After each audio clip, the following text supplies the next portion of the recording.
हिमाचल प्रदेश हा परिसर देवभूमी म्हणून ओळखला जातो।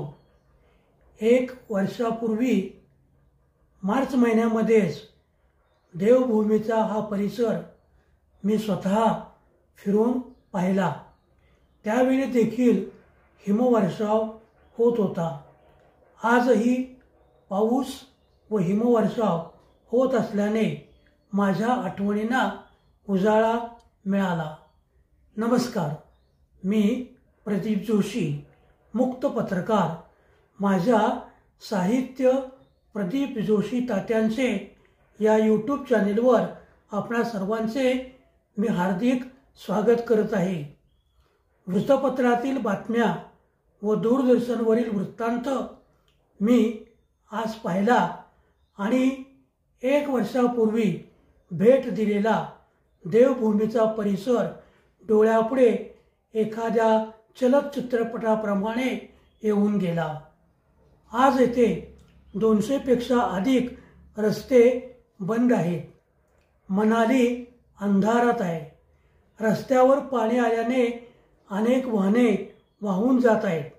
कुलू जिल्ह्यात 964 तर मनाली जिल्ह्यात 729 जनित्रे बंद पडली आहेत।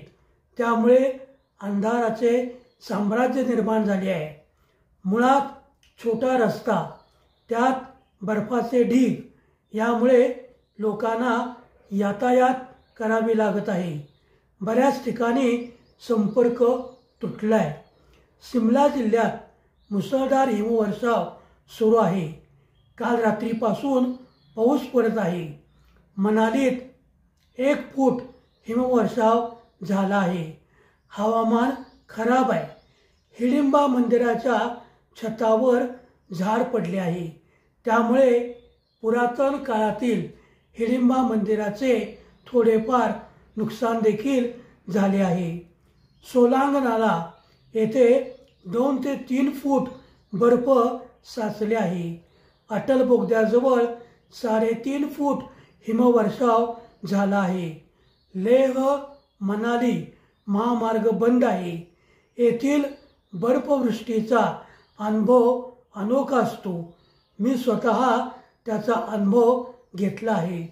खोलवर दऱ्या व पर्वतावर बर्फाची चादर, असं एक आगळं वेगळं दृश्य येथे पाहायला मिळते। 1 वर्षापूर्वी देवभूमीची भेट मला आज आठवली। काय तो बर्फ, काय त्या दर्या, काय ती झाडी, काय ती थंडी। मनात नुसता विचार देखील आला तरी अंग कसे शहारून जाते। एकदा तुम्ही सुद्धा हा अनुभव घ्या।